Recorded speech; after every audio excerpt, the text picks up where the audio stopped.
একটি কথা বলতে চাই। আমাদের যে প্রার্থী, আমাদের প্রার্থীর বিপরীতে যার সাথে নির্বাচন হচ্ছে ধানের শীষের প্রার্থী আলী আজম সাহেব সম্পর্কে দু চারটি কথা বলতে চাই। 5 তারিখের পূর্বে আলী আজম সাহেব কি ছিলেন, 5 তারিখের পরে কি হয়েছেন একটু তুলনামূলক বিচার করতে চাই। 5 তারিখের পূর্বে উনি একজন অ্যাডভোকেট ছিলেন, বিএনপির নেতা ছিলেন।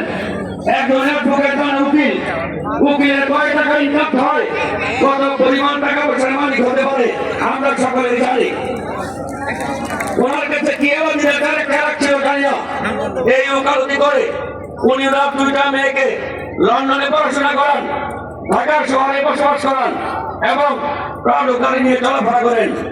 এর ইনকাম সোর্স ছিল আমি যতটুকু জানি গোটা বিএনপির ভাইস চেয়ারম্যানের নাম ভাঙিয়ে গোটা বাংলাদেশে পথ বাণিজ্য করে দলের নেতা কর্মীদের কাছ থেকে সখীপুর বাসারের নেতা কর্মীদের কাছে পথ বিক্রি করে কোটি কোটি টাকা শুনে হাতিয়ে নিয়েছেন এবং এই সখীপুর বাসারের মা বোনদের টাকা দিয়ে আমাদের কষ্টের উপার্জিত টাকা দিয়ে সে বিএনপির ভাইস চেয়ারম্যান হয়ে নিজেকে সরকারের ধর্মের মতো বসবাস করেছেন।